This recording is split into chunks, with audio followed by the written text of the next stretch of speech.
Hey guys, welcome to the Liberal Hive Mind, a channel solely focused on exposing these anti-Trump witch hunts, one step at a time. So let's talk about things from a macro level. We are to believe that Donald Trump is a criminal. Donald Trump's a real thug with a history of committing crimes. I mean, he's John Gotti, Al Capone, El Chapo Guzman, and Pablo Escobar combined. I mean, he's a real bad dude.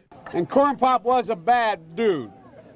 And he ran a bunch of bad boys. We're supposed to believe that, and all the people pursuing him, who clearly don't have any political ambitions or motivation at all, they're the good guys. Well, folks, that narrative is getting harder and harder to believe, with every little drip of information here. Although in the case of Fani Willis, it may be less of a drip of information and more a freaking flood. Friends, the floodgates are opening. If you thought one Fani Willis scandal wasn't enough, if you thought two Fani Willis scandals wasn't enough, we got another one. It seems as though ethics violations, embezzlement of taxpayer funds, and fostering a toxic, corrupt workplace is simply just business as usual under Fani Willis's leadership as the district attorney in Fulton County. We've got a secret recording of Fani Willis that may have just ended her case against Trump, although I don't think it's fair to call it a case. I think probably a better description of this case that she's pursuing is a re-election campaign initiative. Well, it's not looking so good. If Fulton County wasn't one of the most corrupt counties in the nation, Fani Willis would have resigned by now. It's taking a little bit more time than usual, but I think it's on its way. Let me show you guys exactly what's going on. We got some stuff to get into, so let's roll the tape. All right, folks, so you guys got to take a look at this from the Washington Free Beacon. This is a bombshell exclusive report. Fani Willis axed employee who blew whistle on misuse of federal funds. Embattled Georgia DA has a pattern of ethical violations and abuses of power and misusing of funds, whistleblower says. Take a look at this secret recording between a former staffer under Fani Willis and Fani herself. If you had to give me a sentence, what is the sentence theme?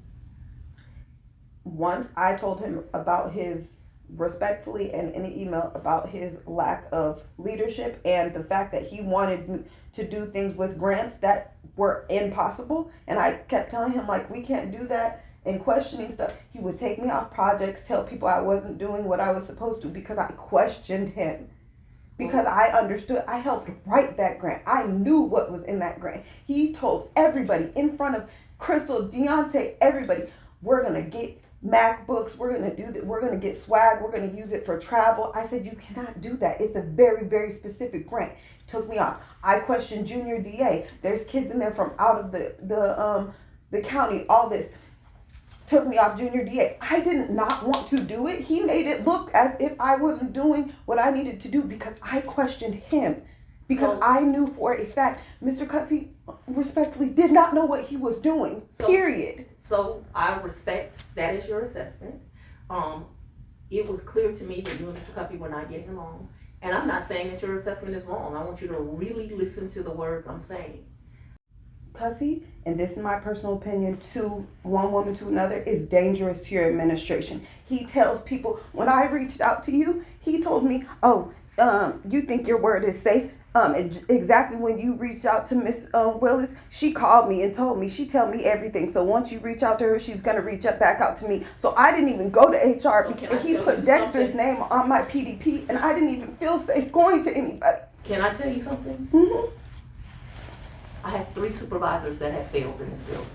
What's interesting to me, because I'm in a learning curve too, they each pretend to have a relationship with me that they do not have. Mm-hmm. I guess that's an intimidation tactic. Mm-hmm. I'm sorry that you felt that way, but you, Dexter certainly don't have no relationship with Michael Cuffey. You were safe to go those places. Okay, now, when you listen to the clip itself, well, you probably aren't instantly convinced of a scandal. I mean, I think her responses to the allegations that her staffer was making were lackluster to say the least. You could tell that she was biting her tongue. Most of us probably perceive as if she's protecting the individual in question who's misappropriating funds. She didn't seem also eager to jump on and go after this Cuffey character, but she doesn't say anything personally damning outright. But see, that's not where the story ends. What's interesting is that Mrs. Fani Willis had a staffer come directly to her to complain about one of her colleagues' alleged misuse of taxpayer dollars, and a couple months later, Fani Willis fired that individual. That's where this gets interesting. Fani Willis may have fired the employee who warned her about mishandling of federal funds, but she didn't deny her allegations. Less than a year into her tenure as Fulton County District Attorney in 2021, Willis met with Amanda Timpson, an employee in the district attorney's office responsible for giving nonviolent juvenile offenders alternatives to the juvenile court system. During their conversation, a recording of which was reviewed by the Washington Free Beacon, Timpson claimed to Willis that she had been demoted after attempting to stop a top Willis campaign aide from misusing federal grant money meant for a youth gang prevention initiative. So yada yada yada, of course we heard what she said. The accusation was that they were taking the money to pay for swag and computers and travel, and now less than 2 months later, Willis abruptly terminated Timpson and had her escorted out of her office by 7 armed security investigators, according to Timpson. When Timpson filed a whistleblower complaint the following year that alleged wrongful termination, Willis's office issued a statement describing Timpson as a holdover from the prior administration who was terminated because of her failure to meet the standards of the new administration. Timpson's experience sheds further light on how Willis, who campaigned on the promise of restoring integrity to the district attorney's office, does business. The Democrat has come under fire amid revelations that she tapped her lover, Nathan Wade, to handle the office's racketeering case against former President Trump. Willis is also alleged to have misappropriated taxpayer funds to facilitate her affair with Wade, a married man with scant prosecutorial experience. To Timpson, these twin incidents demonstrate a pattern of Willis's conduct. My case and Nathan Wade's case are very similar when you break them down point by point. Timpson told the Free Beacon ethical violations, abuse of power, and the misuse of county, state, and federal funds. And that right there is where Fani Willis gets herself in trouble once again. She had a whistleblower who came to her. Fani Willis ran a campaign on integrity, restoring integrity to the district attorney's office. We have that old flashback clip of Fani Willis where she promises to Fulton County voters that she would never have a relationship with somebody who works under her, and anybody engaging in an inappropriate relationship with other members of her staff will be dealt with appropriately. She literally said she would fire anybody engaging in that kind of behavior. It is saddening to me if young women felt like they came to work and they were, one, even judged for being a woman, but two, if certainly they felt uncomfortable within the workplace. That will not be something that is allowed on my watch. Supervisors under my leadership that are not encouraging and building up my staff will not be supervisors long in my administration.